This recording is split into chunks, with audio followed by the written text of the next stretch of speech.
kilometers in the past 24 hours, advancing north of Pokrovsk.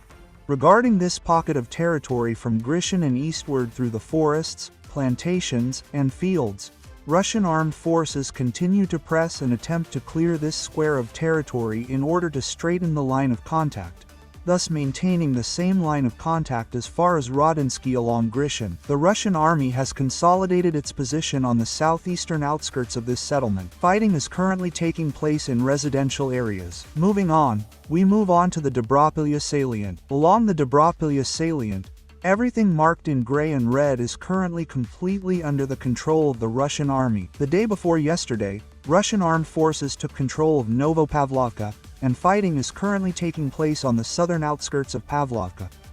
Pressure continues to be exerted on Terezhskoye from the west and east. The Russian army already established a foothold on the eastern outskirts of this town several days ago. However, the western outskirts of this town are dominated by rocky terrain and Ukrainian army fortifications and trenches. Fighting is also currently underway here, slightly west of Terezhskoye, and drone launches by FPV crews have been recorded at Ukrainian armed forces locations in both Terezhskoye and Pavlovka. We now move on to the Konstantinovka direction. As you can see, the Russian army is approaching Konstantinovka from both the western and eastern outskirts, gradually clearing the surrounding areas and taking them under its control. Fierce fighting is currently underway for Ilanovka and Berostok, but the main fighting is currently concentrated in the village of Berostok. As soon as this village falls and comes under the control of the armed forces of the Russian Federation, this pocket of territory north of the Klebenka Reservoir and south of Konstantinivka will be closed. And once all these territories come under the control of the armed forces of the Russian Federation, enormous pressure will be exerted on the southern outskirts of Konstantinivka. Russian armed forces are also continuing combat operations on the southeastern and southwestern outskirts of Stepanivka and are attempting to advance in two directions toward Dolgaya Balka, namely from the east and from the west. These two villages are also very key and important for the Ukrainian armed forces. And if they also fall, the Russian army will be able to easily advance to the north of Konstantinivka, to the northwestern outskirts, and also toward Druzhkovka, taking control of the only supply road leading to Konstantinivka. If this supply road comes under fire, all supplies for the Ukrainian armed forces in this village will be cut off, and eventually Konstantinivka will come under the control of the Russian army. However, advances are not yet that rapid, because there is a lot of snow around the villages, and everything is completely white. There are no shelters or tree plantations.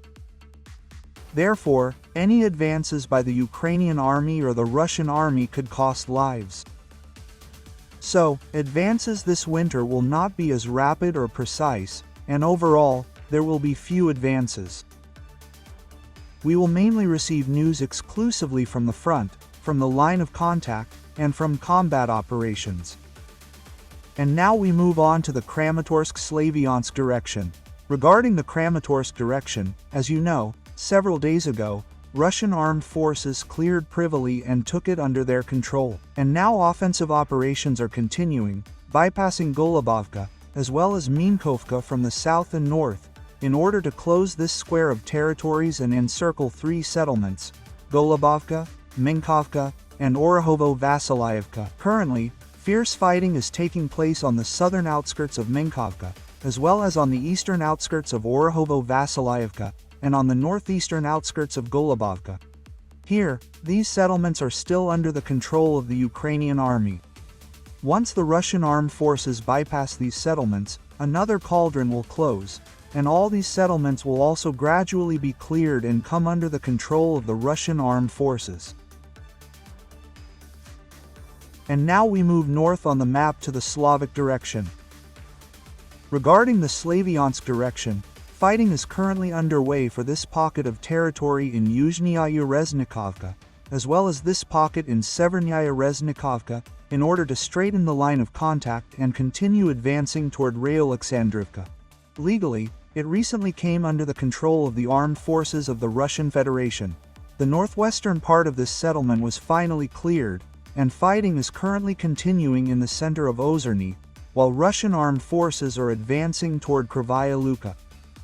And now we're moving on to the Krasnolyman direction. Let's look at the map in the distance. As you can see, the Russian army has consolidated its positions on the northern, eastern, and southern outskirts of Lyman. Lyman is practically already semi-encircled. The fighting is currently underway for this pocket of territory, this one, and this one. Once these pockets of territory come under the control of the Russian armed forces, the Russian army will firmly establish itself on the northeastern and southeastern outskirts of Lyman and continue to press on this town, gradually taking control of more and more residential buildings and advancing deeper into the town. The situation in Yarovaya remains unchanged. There have been no updates, so we will monitor developments. Regarding Alexandrovka, Koroviev Yar, and Redkadub is already under the control of the Russian armed forces. Fighting is ongoing north of Redkadub, also in Korovyari and on the eastern outskirts of Alexandrovka. Otherwise, this is all the news regarding the Krasnolyman direction. We now turn to the Kupin direction. There are unconfirmed reports from the Kupin direction that the Russian army has closed this square of territory and encircled it. However, objective monitoring footage has not yet been received, and it's possible that the Ukrainian armed forces still have escape routes from these forest plantations and fields. However, as you can see, Russian armed forces have already consolidated their positions on the southern and northeastern outskirts of Petropavlovka. Fighting also continues in the north of Kapinsk-Uzlovaya and at the junction between Kapinsk-Uzlovaya and Kurilovka. There are no changes in Kapinsk so far. Here, the Ukrainian armed forces are attempting to counterattack, but over the past week, no advances have been recorded by either the Ukrainian or Russian army. For now, fighting is taking place in the south, center, and north of this settlement. We now move on to the Veliki Burlak line. Everything marked in gray is under the control of the Russian armed forces. The Russian army has now leveled the line of contact down to the snow. For now, it was still possible to advance without any obstacles. This is how the line of contact looks today. Fighting is also taking place northeast of Ryhorivka and Obukivka. FP-550 crews are launching missiles at Ukrainian armed forces deployment sites in Kolodezny, as well as in the Kotna, Ambernay, and Milovo directions. We recently discussed how the Ukrainian armed forces deployed Colombian mercenaries there, who refused to follow orders due to their dissatisfaction with the Ukrainian command. Here, Russian armed forces have established a foothold northeast of Kotnev and near Ambernay, and fierce fighting is currently underway here. Regarding the Kharkiv direction, the northern Russian armed forces advanced into the village of Dyakterno the day before yesterday and took control of it, as well as some territory near the villages of Kruglo and Nestern. You could say Krugoy is a village, and Nesternoy is a populated area. Currently, Russian armed forces have entrenched themselves on the northern outskirts of these populated areas and are conducting combat operations. We're moving further toward Volchansk, as well as Lyman, Gravsky, Simonovka, Prilipka, Staritsa, and the Volchansk farmsteads. Overall, there's been an advance by the Russian army here, north of Gravsky. This is how far the line of contact has advanced today. Everything marked in red has come under the control of the Russian armed forces. Currently, the Russian army continues its offensive from the north into Gravsky. It's also conducting combat operations north of Simonovka, or more precisely on the northern outskirts of this populated area, and is continuing its advance toward Gravsky from the east. Firearm crews are also launching FP-55 rockets at the Sioux deployment sites in Gravsky and Simonovka. Regarding Vilcha, there have been no territorial changes over the past 24 hours or over the past week overall. Russian armed forces have also advanced south of the Vivchansk villages today. This part of the territory has come under the control of the armed forces of the Russian Federation. Fighting is currently taking place in the center of the Vivchansk villages. Furthermore, from the direction of Taikoye, FP-55 rocket launchers are launching missiles at Ukrainian armed forces deployment sites in this town. All attempts by the Ukrainian army to counterattack the western part of the Vivchansk villages have been unsuccessful. and the Russian army is completely suppressing these counterattacks and attempting to advance into the Vovchansk villages. Otherwise, that's all the news on this front. We now move on to the Sumy direction. As you can see, everything marked in red is currently under the control of the armed forces and the Russian Federation. Fighting is currently taking place east of Ryan.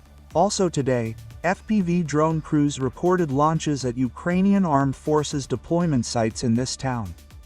Regarding the northern direction, the territorial data remains unchanged. Everything marked in red and gray has been under Russian armed forces control for over a week. Fierce airstrikes are also currently underway in Kondratovka, near the fortified settlements west of this town, as well as northeastern ones in forest plantations and fields. However, no advances have been reported here yet, as everything is covered in snow.